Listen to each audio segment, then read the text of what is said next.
$152 billion का नुकसान सिर्फ 3 दिन में हो गया, वो भी क्रिप्टो करेंसी में। इसके पीछे का सबसे बड़ा रीज़न है FTX कंपनी, और इस नुकसान में सबसे ज़्यादा रोल प्ले किया है FTT टोकन ने।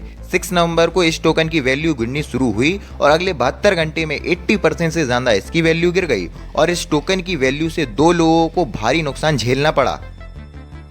पहले वो जिन्हें मैं ब्लाइंड ट्रेडर्स के नाम से बुलाता हूँ, और दूसरा सैम ब्रैंकमैन-फ्राइड, जिनको रिएक्ट तक करने के लिए नहीं मिला और उनकी कंपनी कोलैप्स कर गई। बट ये इतनी जल्दी हो कैसे गया, उनकी कंपनी इतनी जल्दी कोलैप्स कर कैसे गई, तो आज की वीडियो में हम इसी टॉपिक के ऊपर जानने वाले हैं, तो वीडियो को एंड तक जरूर देखिएगा। 2017 में एलामेडा रिसर्च अपनी गर्लफ्रेंड के साथ मिलकर इन्होंने एक कंपनी खोली, और वो एक क्वांटिटेटिव ट्रेडिंग फर्म थी। ठीक उसके 2 साल बाद 2019 में SBF ने एक कंपनी खोली जिसका नाम रखा उन्होंने FTX। ये एक एक्सचेंज कंपनी थी जो क्रिप्टो करेंसी को खरीदना और बेचने का काम कराती थी। अब ये बात 2022 में लोगों को पता चली कि SBF एलामेडा रिसर्च को ऑपरेट कर रहे हैं, क्योंकि 2020 में उन्होंने बोला था एलामेडा रिसर्च और FTX दोनों ही अलग अलग कंपनीज हैं और इनको मैं ऑपरेट नहीं कर रहा हूँ, ये अलग अलग तरीके से ऑपरेट की जाती हैं, इनके बीच में कोई भी इंटरकनेक्शन नहीं है। 2019 में जब FTX कंपनी खुलने वाली थी तो SBF ने वॉल स्ट्रीट एंजल इन्वेस्टर्स से फंडिंग उठाई।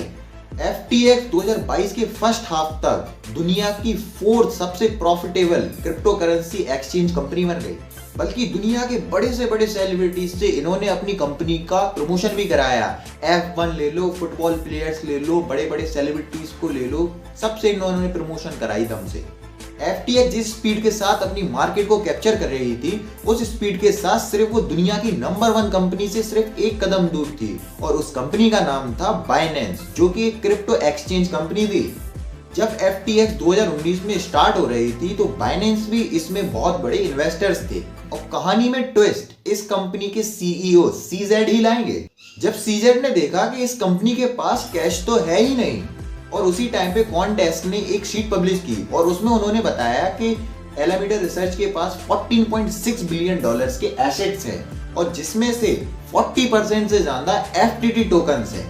अब FTT टोकन्स FTX कंपनी की पर्सनल क्रिप्टो करेंसी है, जैसे बिटकॉइन, इथेरियम है, वैसे ही सेम। और जब दो कंपनीज इतनी ज्यादा इंटरकनेक्टेड रहती हैं, इतना ज्यादा फ्लो ऑफ मार्केट इनमें चल रहा होता है, तो ये तो क्लियर रहता है कि अगर एक कंपनी का लॉस होता है तो दूसरी कंपनी अपने आप लॉस में चली जाएगी। और इस पूरी कहानी में ट्विस्ट आना इधर से ही शुरू होता है। How did the FTX mess begin? अक्टूबर की स्टार्टिंग में जब वॉयगर बैंकरप्ट हो रही थी, तब एलामेडा को $500 मिलियन का लॉस हुआ था, और जब SBF को इस बात का पता चला तो उन्होंने सीक्रेटली एलामेडा में $10 बिलियन के कस्टमर फंड्स इसमें ट्रांसफर कर दिए। बट SBF ने एक इंटरव्यू में बोला कि ये कोई भी सीक्रेटली इसमें पैसे नहीं भेजे गए हैं, ये एक टेक्निकल फॉल्ट हो गया है। बट मेरा क्वेश्चन ये उठता है कि आपकी कंपनी से अगर कोई भी टेक्निकल फॉल्ट आता है या फिर कस्टमर फंड्स गायब हो जा रहे हैं, तो ये जा कहां रहे हैं और इसकी रिस्पॉन्सिबिलिटी कौन लेगा कस्टमर फंड्स की? अब सवाल यहां उठता है कि $1 बिलियन कस्टमर फंड्स गायब कहां हो गए? और उसी टाइम पे सैम बैंकमैन-फ्राइड का कहना है कि हमारी कंपनी पे बहुत ज्यादा साइबर अटैक्स हुए हैं, जिसकी वजह से हमारी कंपनी को थोड़ा बहुत लॉस भी हो गया है। और जब ये सब हो रहा था तो इस कंपनी में जो भी इन्वेस्टर्स ने पैसे इन्वेस्ट किए थे, उन सब ने इस पे इंटरेस्ट देना स्टार्ट किया, और उसी टाइम पे एंट्री होती है हमारे बाइनेंस के CEO CZ की। और CZ ने देखा कि इस कंपनी को अपने कस्टमर फंड्स का कोई डेटा ही नहीं है, कोई परवाह ही नहीं है, और CZ ने इसी लापरवाही को देखते हुए ये डिसीजन लिया कि अब वो $580 मिलियन के FTT टोकन सेल करने जा रहे हैं। और प्रॉब्लम क्रिएट यहाँ नहीं हुई, प्रॉब्लम क्रिएट यहाँ शुरू होना हुई जब CZ ने ट्विटर पर इसकी अनाउंसमेंट कर दी। और मैंने आपको ट्विटर वाली वीडियो में बताया था कि जिसका इन्फ्लुएंस बहुत ज्यादा होता है, लोग उसकी बात को सुनकर ही अपनी इन्वेस्टमेंट करना स्टार्ट कर देते हैं, अपने पैसे वापस निकालना स्टार्ट कर देते हैं। और तभी हमारी ये ब्लाइंड न्यूब ट्रेडर्स अपना दिमाग लगाना स्टार्ट करते हैं कि जब एक कंपनी अपने पैसे इस कंपनी से निकाल रही है तो हम लोग भी अपने पैसे निकाल लेते हैं, नहीं तो हम बहुत ज्यादा लॉस में चले जाएंगे। और अगले दिन CZ फिर से एक बार ट्वीट करते हैं कि अब हम अपनी कंपनी के $6 बिलियन के और FTT टोकन सेल करने जा रहे हैं पब्लिक में।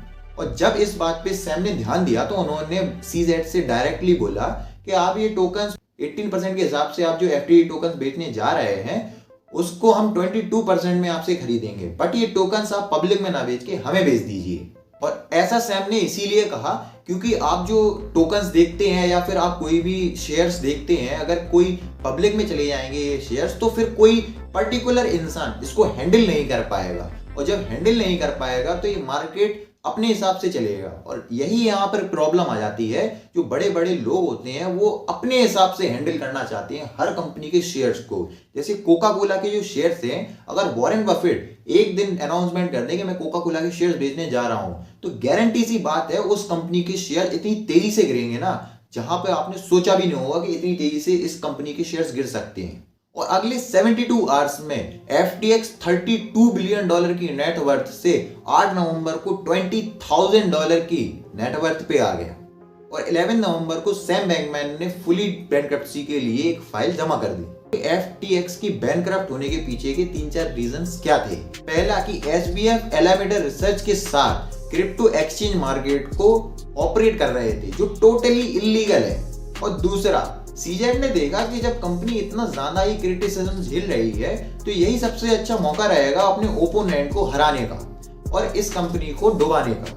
और फिर उन्होंने यही दिमाग लगाया कि अगर मैं अपना इन्फ्लुएंस, जो कि 7 मिलियन की फॉलोइंग उनकी ट्विटर पे थी, उन्होंने कहा अगर मैं इस फॉलोइंग को यूज करते हुए, इस इन्फ्लुएंस को यूज करते हुए FTX के अगर मार्केट थोड़ा सा गिरा दूंगा नीचे, तो ये कंपनी टोटली डिस्ट्रॉय हो सकती है और हो सकता है ये कंपनी खत्म ही हो जाए। और उनका प्लान एकदम सही वर्क किया और लोगों के ऊपर ये पर्सपेक्टिव डाल देंगे कि FTX टोटली फ्रॉड कंपनी है और बाइनेंस बहुत ही अच्छी कंपनी है, तो अब आप बाइनेंस के पास आइए अपना पैसा देने के लिए और उन्हें और अमीर बना दीजिए। तीसरा और आखिरी, सैम बैंकमैन खुद चाहते थे ये कंपनी पहले ही बैंकरप्ट हो जाए इसकी फ्रॉड्स बाहर निकलने से पहले। और मैं ये इसीलिए बोल रहा हूँ क्योंकि जिस इंसान की कंपनी हर मिनट में मिलियंस ऑफ डॉलर्स लॉस कर रही है, वो ट्विटर पे बैठ के ट्वीट्स करने में बिजी है। और ये सब जब चल रहा था तो मैं खुद देख रहा था कि सैम बैंकमैन ट्विटर पे इतना ज्यादा एक्टिव थे, जिस टाइम पे उनकी कंपनी बहुत ज्यादा लॉस में जा रही थी, मिलियंस ऑफ डॉलर्स लॉस कर रही थी, उस टाइम पे वो अपने ट्विटर अकाउंट पर इतना ज्यादा एक्टिव थे कि मुझे देखकर भी हंसी आ रही थी कि मतलब कोई इंसान अपनी कंपनी के लिए इतना लापरवाह कैसे हो सकता है। क्योंकि वो चाहते ही नहीं थे कि उनकी कंपनी बचे, वो खुद चाहते थे उनकी कंपनी बैंकरप्ट हो जाए, जिससे कि जो उन्होंने फ्रॉड्स किए हैं और भी बहुत पीछे के स्कैम्स वगैरह हैं वो लोगों के पास आए, उससे पहले हमारी कंपनी बैंकरप्ट हो जाए, जिससे बहुत सारी फ्रॉड्स और स्कैम दब जाए। और इतना टाइम इन्होंने ट्विटर पे ये ट्वीट गेम खेलने में लगा दिया, उतने में अगर ये अपनी कंपनी को बचाने में टाइम लगाते और दिमाग लगाते तो शायद ये अपनी कंपनी को बचा सकते थे। और ये बात मैं नहीं बोल रहा हूँ, ये बात दुनिया का सबसे अमीर आदमी और आपका फेवरेट इंसान इलॉन मस्क खुद बोलता है। तो अगर आपको इस वीडियो का स्कैम और पूरी डिटेल समझ में आ गई हो तो मिलते हैं आपको अगली वीडियो में, तब तक के लिए धन्यवाद।